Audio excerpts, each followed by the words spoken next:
let's go on to the next portion of the presentation, is the brokers versus advisors. Is there a difference? This has been getting a lot of media play, the differences between brokers and advisors. So I wanted to go over the difference today.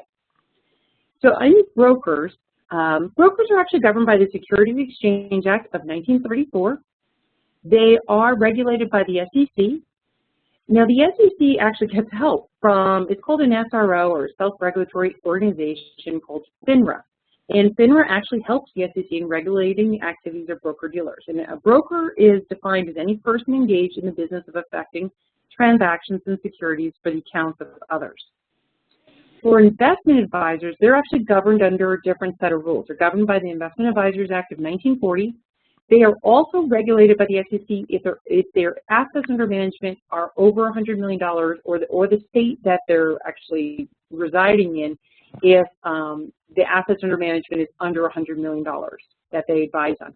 They don't have a self-regulatory organization. Now, there's a lot of talk. There probably is going to be one put in place, FINRA, which, regulates the broker world. They want to, they're kind of lobbying, actually, to be able to regulate advisors. Now, advisors are defined as any person who, for compensation, engages in the business of advising others as to the value of securities or as to the advisability of investing in or purchasing or selling securities.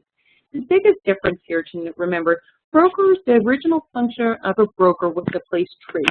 It's very transactional based. Investment advisors, obviously by its name, is to provide advice. That was the basic function of advisors. So brokers, in their rules, our rules are very old, are under a suitability standard. They're obligated to recommend those investments that are suitable for their customers, and the SROs consider recommendations to be unsuitable when they're not consistent with the customer's objectives. So if the customer wants capital appreciation, but the broker puts them in a CD, that would be not suitable. Now, can the broker select, if the client wants capital appreciation, can the broker select a mutual fund that pays him a higher fee that might have a lower rate of return than, let's say, mutual fund fee that might provide him less money but give a higher rate of return? Yes, both of those would be suitable, as long as it's suitable based upon the customer's objectives. Now, investment advisors are under the fiduciary standard by regulation. Their obligation is to serve the best interests of the clients, including an obligation not to subordinate the client's interest to its own. There's a very big difference there. It seems subtle, but there's actually a very big difference. They have a duty of loyalty and care, and any material conflicts have to either be eliminated or fully disclosed to the client. But what has happened is part of the Dodd-Frank Wall Street Reform and Consumer Protection Act is they actually put it upon the SEC and required the SEC to do a study, and it's called the 913 study, which is part of Section 913 of the bill.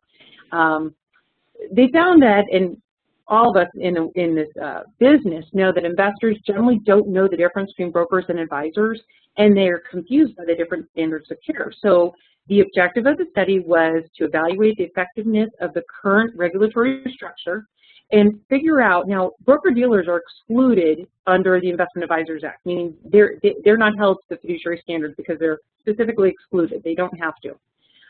So the question is, should that exclusion be eliminated? And the recommendation by the SEC staff, this was just released in January, was yes.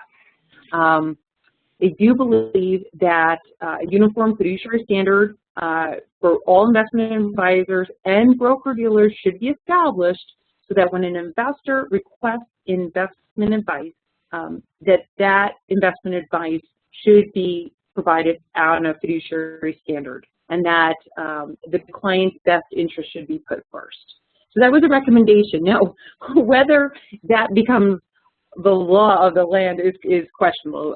The SEC, there's a lot of complaints about that recommendation, and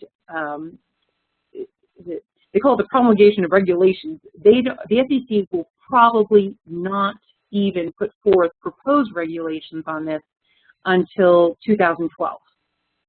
They do have obviously a lot on their plate. Their funding was just renewed, and they got a small little increase in their funding. but there will be a significant delay probably on any regulations that might bring some harmony to the standards for investment advice.